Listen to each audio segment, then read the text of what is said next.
The tensions were sort of twofold, really. They were between some of the allied organizations that wanted to have a bigger piece of the profile. Yet the agreement was that it was these three groups were going to lead out. It was going to be led by three women, and everybody was going to row in behind the platform. There were one or two organizations, you know, Amnesty International would be an example, who largely wanted to do their own thing, and did.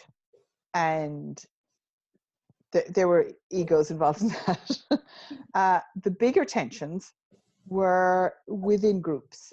So an example would be a group like Doctors for Choice, which has always supported a full choice position. So as early as possible, as late as necessary.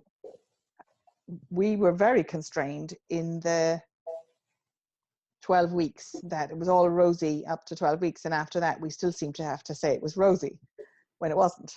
And we had to largely keep quiet about the 3-day mandatory wait. We found ways around it, and so the 3-day wait, we decided we were not going to in any way support, because there was very good medical evidence and public health evidence and WHO evidence that it's poor for women's health. So we used that. We had some very heated discussions on the committee of Doctors for Choice in terms of observing this, and we lost one very significant committee member because of it, because he wouldn't agree, and he had to be asked to step down from his media role because we couldn't have dissonance sort of in the campaign.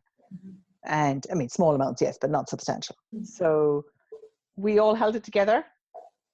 The message in the end was, it's not about us, it's not about you as an individual, it's about the campaign, and was remarkably successful, actually, that everybody held it together.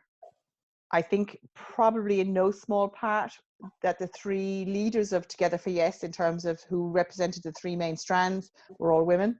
They'd been all involved for many years. They had come up through community organizations. So egos were parked at the door.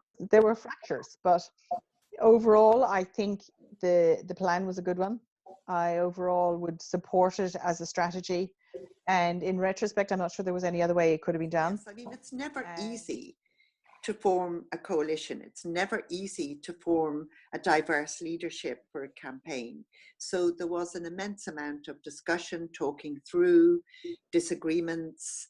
The three organizations who ultimately did lead the campaign, once we had made up our minds that we were in there fully 100%, we agreed, the three leaders, that was myself, Orla O'Connor from the National Women's Council, and Gráinne Griffin from the Abortion Rights Campaign. We agreed that we would talk things through, that we would not have arguments, that we would not quarrel. And you know, extraordinarily, we never did, and we still don't. So my point is that it's always about communications. It's always about keeping the channels open.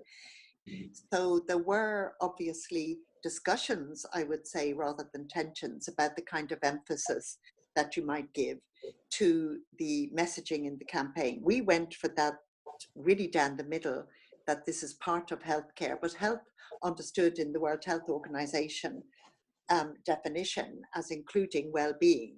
So your social well-being as well. It's a powerful approach, let me say that, but it does constrain you.